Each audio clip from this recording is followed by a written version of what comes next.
नहीं है, और इसका अंदेशा उन्हें भी है कि भारत ने आगे तक की रणनीति बना ली है और इसीलिए अब आगे वो शेल्टर होम्स बना रहे हैं।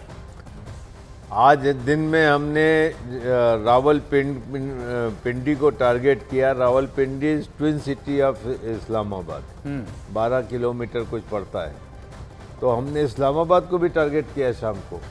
तो अब उनको समझ में आया कि वो अपने कंफर्ट जोन से जो वहाँ का, और ये तस्वीर भी हमारे दर्शक देख रहे हैं, जो इमरजेंसी मीटिंग बुलाई गई है, कुछ फैसले लिए गए, स्कूल कॉलेज बंद करने का आदेश दे दिया गया। इस्लामाबाद जहां पर झटके महसूस कर लिए पाकिस्तान ने, तो ये चीज यहाँ पर अपने वो कंफर्ट जोन से लोग हिले हैं अभी। जो पाकिस्तान का पॉलिटिकल एलीट है या रूलिंग एलीट है या मिलिट्री एलीट है, उनको लग रहा है कि अब तो यहाँ पर भी फायर आएगी और गलती हो गई, हम भाग नहीं पाए टाइम पे इंग्लैंड और अमेरिका और ऑस्ट्रेलिया, तो अब यहाँ रहना है तो शेल्टर होम तो बनवा लेना चाहिए अपने लिए। ये शेल्टर ना बनवाएं, ये तो अभी इन्होंने आसिम मुनीर के लिए शेल्टर होम बनवाना पड़ेगा, ओल्ड एज शेल्टर होम, ये सब वहीं रखे जाएंगे। लेकिन ये जो मीटिंग्स हो रही है, ये मीटिंग कौन कर रहे हैं, उसका आर्मी में किसी तरह का कोई इन्वॉल्वमेंट है या आर्मी अपने हिसाब से अपनी रणनीति बना रही है? क्योंकि बलोच उन्हें दौड़ा कर खदेड़ कर मार रहे हैं, वो उन्हें अपने बचाव में जुटे हुए हैं, वो जिस तरह से रिएक्ट कर रहे हैं, इधर रणनीति सरकार के कुछ लोग और ये राजनीतिक दल मिलकर कुछ बना रहे हैं। जब ये कोऑर्डिनेशन ही नहीं है, क्या ये इनकी ये जो पहल है किसी अंजाम तक इन्हें पहुंचा पाएगी? जिस तरीके के लोग इसे अटेंड कर रहे हैं और जो इसकी सदारत कर रहे हैं, जो तस्वीरों में दिख रहा है, ये कोई ब्यूरोक्रेट है जो इसको कोशिश कर रहा है करने की। ये इनमें से कोई भी चेहरा ऐसा नहीं जिसको आपने पहले देखा होगा। ये आम लोग हैं, पीस कमेटी, अमन कमेटी, ऐसी चीज़ें उनके यहाँ होती हैं। उनको बुलाया गया है कि भाई हमसे तो नहीं संभला, अब आप संभालो। ये हो रहा है और कोई बात नहीं। उनको भी इसका डर है कि अभी इसके बाद, अभी तो शुरुआत है और भी बढ़ेगी बात। तो ये अपने अपने लेवल पर अपने अपने कॉर्नर में फैसले लिए जा रहे हैं। जी हाँ। जो तस्वीरों को देख करके आप अंदाजा लगा रहे हैं, इसको डिफाइन कर रहे हैं, आम शहरी हैं सारे, कि ये कहीं से वो तमाम डेजिग्नेटेड लोग जो इसमें बड़े जिम्मेदार लोग हैं, जिनके फैसलों से चीजें होगी। और ये चेहरों को भी अगर हम पढ़ने की कोशिश करें, टेंशन में भरे पड़े हैं। ये यूं लग रहा है जैसे ये आफत बस अगले ही पल आने वाली है इन पर। और शायद ये तमाम अधिकारी वर्ग के होंगे, कहीं किसी तहसील की जिम्मेदारियां होंगी, कोई डीएम भी होंगे इसमें, और इन्हें ये आदेश, इस्लामाबाद में आधी रात को ये मीटिंग बुलाई गई है, इमारतों पर सायरन लगाने के आदेश दे दिए गए हैं, लोगों को बचाने के लिए शेल्टर होम बनाने का आदेश दे दिया गया है। ये जो एक शाम को हल्का सा इसकी झलक दिखाने की कोशिश भारत ने की है, क्या ये उसके बाद से समझ चुके हैं कि अंजाम क्या होने वाला है? यहाँ पर उनके वहाँ के जो पाकिस्तान की जनता है, उनके बहुत सारे प्रॉब्लम्स हैं। उनके ये भी प्रॉब्लम है कि अगर वॉर ज़्यादा खिंच गया तो इस महंगाई का क्या होगा, हमारे को खाना कहाँ से मिलेगा, राशन कहाँ से, सप्लाईज कहाँ से आएंगी, आटा कहाँ से मिलेगा, जो आटा है वो ये भी सारी नहीं, चीज़ें वहाँ की प्रॉब्लम्स हैं जिससे वो परेशान हैं। और वो एकदम से आप तो कहे हर इमारत पे सायरन, इतने सायरन हैं उनके पास, कहाँ से ले आएंगे, लगा देंगे। ये सारी चीज़ें वहाँ चल रही हैं। और ये होता है जब आपके अंदर एक कोई कोऑर्डिनेटेड अप्रोच प्रॉब्लम की नहीं होती, उसको कैसे आप सॉल्व करेंगे। अब ये वही पुअर डीएम के ऊपर छोड़ दिया गया है, जबकि भारत ने अपने 250-300 डिस्ट्रिक्ट्स की ड्रिल कर ली, सिविल डिफेंस की ड्रिल हमने कर भी ली। हमको पता है हमने क्या करना है, और जो भी चीज़ देनी है उनको खरीदनी है, वो सारी प्रोक्योर करनी हो चुकी है।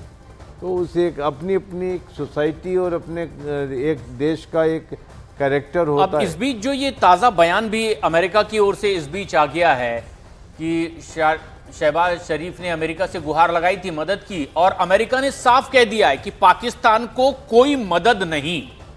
क्या इस तरह का रवैया कर्नल राठौर आप पहले कभी अमेरिका का देख रहे थे? क्योंकि अमेरिका भी इस्तेमाल करता रहा जिस भी तरह से गाहे बगाहे, जैसा कि पाकिस्तान को भी ये उम्मीद बनी ही रहती थी अमेरिका से। अगर कह दिया है अमेरिका ने कि किसी भी तरह की कोई मदद पाकिस्तान को अब नहीं।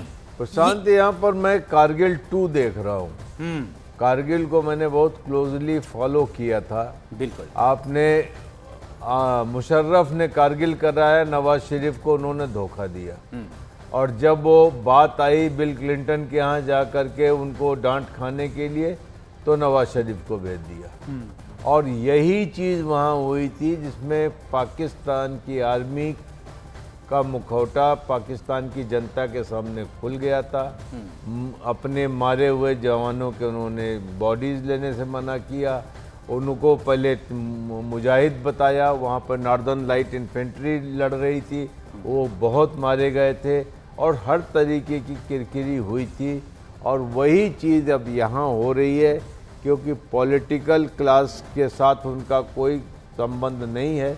और आर्मी ने ये मिस एडवेंचर अपने मन से और अपने दम पे उठा लिया है कि हम भारत के साथ युद्ध लड़के जीत लेंगे। मुल्ला मुनीर के पास में अब ऑप्शन क्या बचते हैं, किस दिशा में वो आगे बढ़े, कुछ आपको अंदाजा लग रहा है? अब देखिए, जनरल असीम मुनीर को ये मुगालता है या उनको ये ब्रवेडो है कि वो भारत के साथ लड़ के युद्ध जीत सकते हैं, और ये नहीं समझते कि पिछले 4 युद्धों का क्या हुआ, हश्र क्या हुआ, रिजल्ट क्या निकला। अगर जिस आदमी को मिलिट्री हिस्ट्री का थोड़ा सा भी ज्ञान होगा, उस तरीके की चीज़ नहीं करेगा। लेकिन यहाँ पर असीम मुनीर के कहने पे पहलगाम हुआ है। अब उस पहलगाम से ये वापस नहीं जा सकते, क्योंकि वहाँ पर भी आवाज़ें उठ रही हैं कि तुमने पहलगाम कराया, तो ये जो आपने यहाँ पर अभी सिचुएशन पैदा हुई है, इसको कौन संभालेगा? आप ही संभालोगे, तो आप संभालिए। तो ये जो अभी तो क्या है, अभी तो 48 घंटे भी नहीं हुए हैं हमको। ऑपरेशन सिंदूर के 48 घंटे नहीं हुए हैं, लेकिन आज आप एस्केलेशन मैट्रिक्स में अपने आप को कहाँ पाते हैं? हमने पूरे पाकिस्तान के सारे बॉर्डर्स खोल दिए, पाकिस्तान ने हमारे सारे बॉर्डर्स पे अटैक कर दिया, वहाँ पर हेवी फाइटिंग चल रही है। तो आज हम एस्केलेशन मैट्रिक्स में अपने आप को बहुत आगे पा रहे हैं। 2 दिन के अंदर ये युद्ध काफ़ी आगे पहुँच गया है। आतंकी हमले पहले भी लगातार पाकिस्तान की तरफ से ऐसे होते रहे हैं, लेकिन ये जो पहलगाम में आतंकी हमला हुआ, पहले होता ये था कि पाकिस्तान की भाई हमारा हाथ कहाँ है, इसमें हमारा कोई रोल नहीं है, सबूत लाइए, सबूत जुटाने की एक लंबी कवायद चलती थी।